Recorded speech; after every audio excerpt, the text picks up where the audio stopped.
Hello and welcome back to my channel. Today I'm going to be talking a little bit about the documentary Cowspiracy. You may have heard of it. It is on Netflix. That's where I watched it. So this documentary really just gets you thinking about the things you buy and the things you eat and how that really greatly affects our environment that we live in. And just by not eating meat or dairy products, that can really make a huge difference. Our population is growing exponentially, which means that the production of meat is going to be growing exponentially, which means that our climate change problem is going to be growing exponentially. It's all a cause and effect. It's hard to change your diet. It's hard to it's hard to make any changes in your diet, in your habits. And, it was even hard for me because I was like, I used to think, oh my God, I could never be vegan. Like, that's just way too much, like there's cheese and there's dairy and everything. But then I was like, you know what? I'm putting my struggle and my way of thinking like, oh, that's just going to be too hard. And I'm putting that before the safety and the cleanliness of our environment. This is a bigger problem that could be affecting our future generations, and just because we like the taste of meat, or just because it's convenient to buy, or just because we've been eating it for years and years, that's not really an excuse to keep perpetuating the problem. Livestock, animal agriculture, meat consumption is one of the leading causes of climate change. Animal agriculture is responsible for 51% of human-caused climate change. And animal agriculture is actually the #1 water polluter. That's ranging from the fertilizer used to make the crops for the animals to eat, and that's from the manure created from the cows. So raising livestock produces more greenhouse gases than the entire transportation sector. So that means cars, that's trains, that's buses, that's all of our transportation. And livestock is one of the leading causes of resource consumption and environmental degradation. Animals eat a lot of water-intensive grains, and actually half of our water consumption is from meat and dairy products. Raising livestock in the US actually uses 34 trillion gallons of water. And instead of that water going to people, and going to people who are not getting enough water in their diets, and who are living in places where their fresh waterways are being depleted, it's going towards the agriculture industry for us to eat meat. And it's not only meat. For cheese, it takes 900 gallons of water.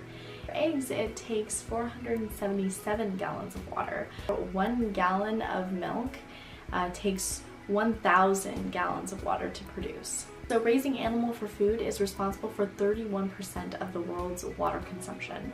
1/3 of our planet's land is now a desert because of animal grazing. By taking out meat in your diet, you would be saving 660 gallons a day.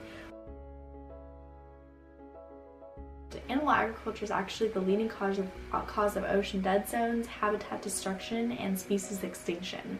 It's been the largest mass extinction seen in years from animal agriculture. Animal agriculture actually occupies up to 45% of the Earth's land. Half of our US land is already dedicated to animal agriculture.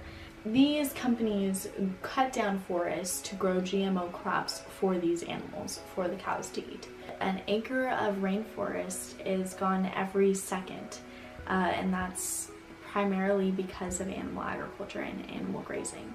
There has been a 91% loss of rainforests due to livestock. Close to 100 plant and animal species are lost every day due to loss of rainforests. In the US alone, every second, 116,000 pounds of animal excrement is produced. And along with that poop comes nitrous oxide. Nitrous oxide has 296 times the global warming potential than CO2. So even if there's not much nitrous oxide molecules in the air, it has more of a warming effect. 65% of the world's nitrous oxide comes from animal agriculture. I just kind of want to read off this one quote that was said in the documentary. It says that Livestock operations on land created more than 500 nitrogen-flooded dead zones around the world in our oceans and comprised more than 95,000 square miles completely devoid of life. Methane gas is 86 times more destructive than CO2 from vehicles. If we reduce the amount of methane in the air, we will see a change quickly. But if we reduce the amount of CO2 in the atmosphere, we may not see a change until 100 years or so. From animal agriculture, 150 million gallons of methane are released every day. For every pound of fish, there are 5 pounds of untargeted species that get trapped in the nets. 3/4 of the world's fish are harmed because of overfishing. And scientists believe by 2048 we will be seeing fishless oceans. A lot of these documentaries are saying 2048, 2050. That's that crucial year. We're not there yet. We still have time to make a change. If no fish are in our oceans by 2048, and if the coral reefs are gone by 2050, where does that leave us? To feed a person on a plant-based vegan diet per year, it would take 1/6 of an acre of land. And that same person on a vegetarian diet would take 3 times as much land.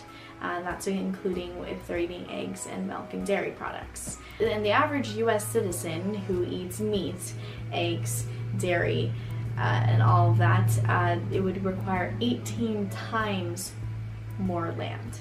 Also in the documentary, it says a vegan diet produces 1/2 as much CO2 as an American omnivore, 1/11 the amount of fossil fuels, and 1/13 the amount of water, and 1/18 the amount of land. Just think plant-based. Taking out the meats and the dairies, that's something you can do tomorrow. That's something you can do within the next week that can make a huge difference. And get your friends on board. Get them to watch this documentary.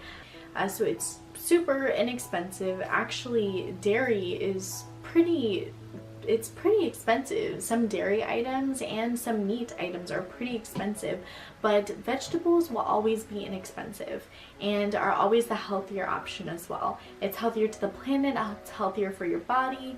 Even if you maybe take out meat a couple times a week, or you at least make some sort of effort.